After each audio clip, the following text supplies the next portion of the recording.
প্রথমেই আগে মাশরুমকে পরিষ্কার করতে হবে। মাশরুমের বডিতে যে কালো কালো স্পটগুলো লেগে থাকে সেগুলোকে শুকনো আটা দিয়ে একটু রগড়ে দিলেই পরিষ্কার হয়ে যাবে। তারপরে ভালো জলে 3-4 বার ধুয়ে নেবেন, একদম পরিষ্কার। তারপর মাছ বরাবর কেটে রেখে দিন। মাশরুম রান্না করার জন্য রেডি। এবার একটা কড়াইতে তেল গরম করে সামান্য গোটা জিরে, 2-3টে এলাচ আর দারচিনি দিয়ে হালকা ভেজে নিন। তারপরে পেঁয়াজটাকে দিয়ে দিন। পেঁয়াজটা খানিকটা নরম হয়ে আসা পর্যন্ত ভাজুন। তারপরে আদা রসুন কাঁচা লঙ্কার পেস্ট দিয়ে দিন। এটাকেও খুব ভালো করে ভাজতে থাকুন। ভালোভাবে ভেজে নেওয়ার পর এবার কিছু রোজকার র্যান্ডাম মশলা দিয়ে দিন। হলুদ গুঁড়ো, লঙ্কার গুঁড়ো, ধনের গুঁড়ো আর কাশ্মীরি লঙ্কার গুঁড়ো, সব 1 চামচ করে।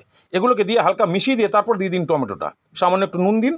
এবার নাড়িয়ে চাড়িয়ে ঢাকনা দিন। 2 মিনিট এইভাবে রাখলে টমেটোর জলে মশলাটাও পুড়বে না আর টমেটোটাও পুরোপুরি সেদ্ধ হয়ে যাবে। এবার গ্যাসের ফ্লেমকে লো করে দিয়ে 50 গ্রাম ফ্যাটানো টক দই আর কাজুর পাউডার দিয়ে ভালো করে কষান। এখানে 20-25টা কাজুকে মিক্সিতে পাউডার বানিয়ে নেওয়া হয়েছে। গ্রেভি থেকে তেল ছাড়তে শুরু করলে মাশরুমগুলো দিয়ে দিন, ভালো করে মিশিয়ে দিন। মিশিয়ে দিয়ে ঢাকনা দিন। 7-8 মিনিট এইভাবে রাখলে মাশরুম থেকে যা জল বেরোবে তাতেই মাশরুম সেদ্ধ হয়ে যাবে। নামাবার আগে কসুরি মেথি আর ধনেপাতা দিয়ে নামান। তাহলে মাশরুম মানে মাসের মধ্যে রুমে একবার আনতে হবে আর এইভাবে রান্না করে টেস্ট কীরকম জানতে হবে।